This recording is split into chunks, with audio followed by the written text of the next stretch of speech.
Belgorod urush boshlanganidan beri eng kuchli ommaviy zarbaga uchradi. Energetika obyektlari shikastlandi. AQShda asr bo'roni, tarixiy qor bo'roni mamlakatni falaj qildi. Qurbonlar bor. Frontdagi vaziyat. Rossiya qo'shinlari bir necha yo'nalishda siljimoqda. Bularning barchasini video davomida to'liq yoritib beramiz. Eng muhim va qiziqarli yangiliklar video davomida. Ukraina gumanitar falokat yoqasida. Timchenko. Eronda IShIDga aloqador 2 kishi qatl etildi. AQSh Tinch okeanida qayiqqa zarba berdi. Qurbonlar bor. Aziz do'stlar, quyida shu haqda. Videoga like bosing va izohlarda fikrlaringizni yozib qoldiring. AQShda so'nggi 100 yilda kuzatilmagan darajada kuchli qishki bo'ron, Feron nomli zimiston bo'roni mamlakatning katta qismini qamrab oldi. Tabiiy ofat qariyb 200 million nafar aholi uchun jiddiy xavf solmoqda. Hozirgacha kamida 18 ta shtatda favqulodda holat e'lon qilingan. Yomon ob-havo sababli avval 8300 ta, keyin esa 13 mingdan ortiq aviareys bekor qilindi.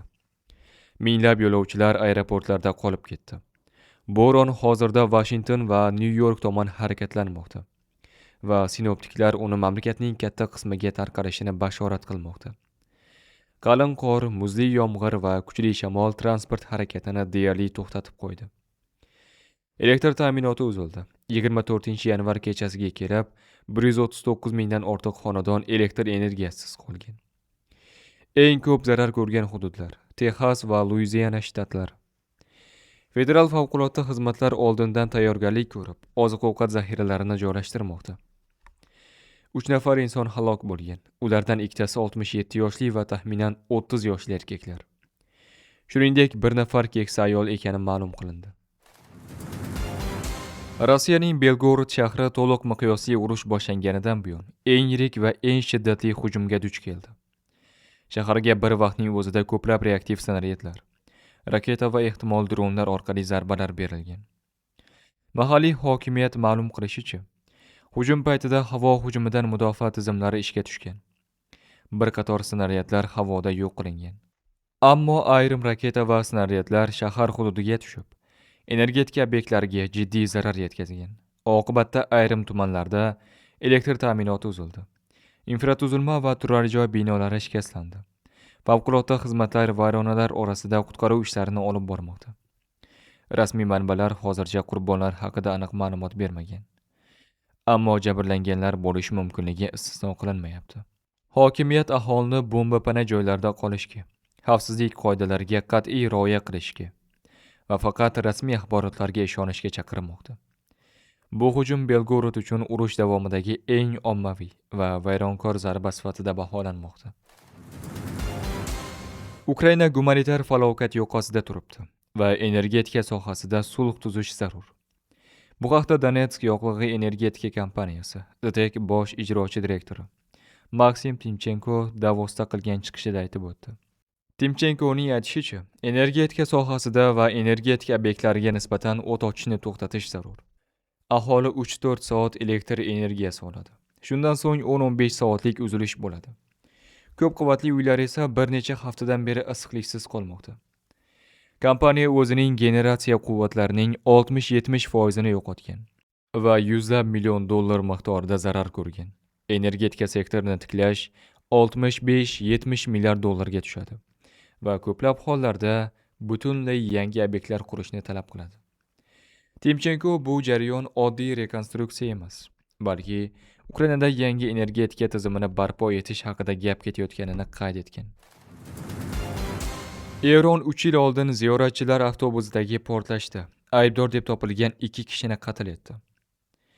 Jinoyatchilar IShIDga aloqador deb topilgan. Bu haqda The Times of Israel xabar berdi. Qayd etilishicha, terroristik hujum IShID terrorchilik guruhi bilan bog'liq bo'lgan. Portlash oqibatida yosh bola halok bo'lgan va yana bir necha kishi jarohatlangan.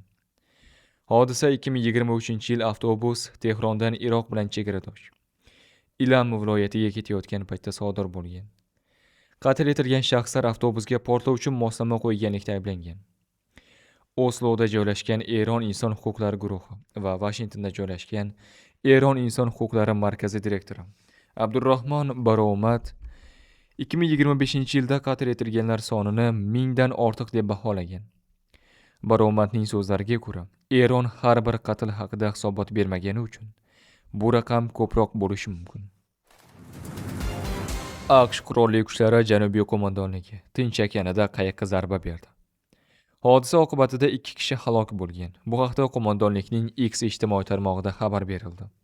23-yanvar kuni mudofaa vaziri Pete Hegseth ko'rsatmasiga binoan Janubiy Nayza qo'shma tezkor guruhi terrorchi deb tan olingan tashkilotlar tomonidan foydalanilgan kemaga qarshi halokatli kinetik zarba berdi, deyiladi bayonotda. Razvedka ma'lumotlariga ko'ra, kema Tinch okeanining sharqiy qismida giyohvand moddalar kontrabandasining ma'lum yo'nalishlari bo'ylab harakatlangan va narkotrafik operatsiyalarida ishtirok etgan. Zarba oqibatida 2 kishi halok bo'lgan, yana 1 kishi tirik qolgan. Zarbadan so'ng Janubiy qo'mondonlik darhol sohil qo'riqlash xizmatini omon qolgan shaxsni qidirish va qutqarish tizimini ishga tushirish zarurligi haqida xabardor qilgan. Frontdagi vaziyat. Rossiya Mudofaa vazirligi ma'lum qilishicha, qurolli kuchlar Ukraina hududida maxsus harbiy amaliyotni davom ettirmoqda. Turli yo'nalishlarda joylashgan qo'shin guruhlari olg'a siljish va pozitsiyalarni mustahkamlash ishlarini olib bormoqda. Shimol guruhi bo'linmalari Sumy viloyatida bir qator aholi punktlari yaqinida Ukraina qo'shinlarining mexanizatsiyalashgan va aeromobil brigadalariga zarba bergan. Mazkur hududda harbiy texnika va o'q-dori omborlari yo'q qilingani xabar qilindi. Xarkov yo'nalishida ham Ukraina qurolli kuchlarining bir necha bo'linmalariga qarshi jangovar harakatlar amalga oshirilgan. G'arb guruhi Xarkov viloyati hamda Donetsk Xalq Respublikasi hududlarida front chizig'idagi holatni yaxshilagan. Bu yerda Ukraina tomonining shaxsiy tarkibi va texnikasiga zarar yetkazilgan. Janub guruhi Donetsk yo'nalishida bir qator aholi punktlari atrofida Ukraina qo'shinlarining tirik kuchi va harbiy texnikasiga zarba bergan. Mahalliy infratuzilmada ham zarar kuzatilgani qayd etildi. Markaz guruhi Donetsk va Dnepropetrovsk viloyatlari yo'nalishida Ukraina bo'linmalariga qarshi jangovar harakatlarni davom ettirgan. Bu hududda tank va zirhli texnikalar yo'q qilingani xabar qilindi. Sharq guruhi Zaporojye va Dnepropetrovsk yo'nalishlarida olg'a siljishni davom ettirmoqda. Qator aholi punktlari yaqinida Ukraina qo'shinlarining joylashgan nuqtalariga zarba berilgan. Dnepr guruhi Orexov va Preobrazhenka hududlarida Ukraina qo'shinlariga qarshi operatsiyalar o'tkazgan. Rossiya Mudofaa vazirligiga ko'ra, aviatsiya, dronlar, raketa qo'shinlari va artilleriya tomonidan Ukraina harbiy sanoat majmuasiga xizmat qiluvchi energetika infratuzilmasi obyektlari, dron ishlab chiqarish va saqlash joylari, shuningdek Ukraina qo'shinlari va xorijiy yo'llanma jangchilar joylashgan nuqtalarga 159 ta hududda zarba berilgan. Havo mudofaa tizimlari tomonidan 2 ta boshqariluvchi aviatsion bomba, AQShda ishlab chiqarilgan 31 ta HIMARS reaktiv snaryadi va 68 ta uchuvchisiz uchish apparati urib tushirilgani ma'lum qilindi. Rossiya Mudofaa vazirligi urush boshlanganidan beri yo'q qilingan harbiy texnika va qurol-yarog'lar soni haqida ham umumiy ma'lumot taqdim etdi. Ma'lumotlarga ko'ra, maxsus harbiy amaliyot davom etmoqda va tomonlar o'rtasida jangovar harakatlar bir necha yo'nalishlarda uzluksiz davom etyapti.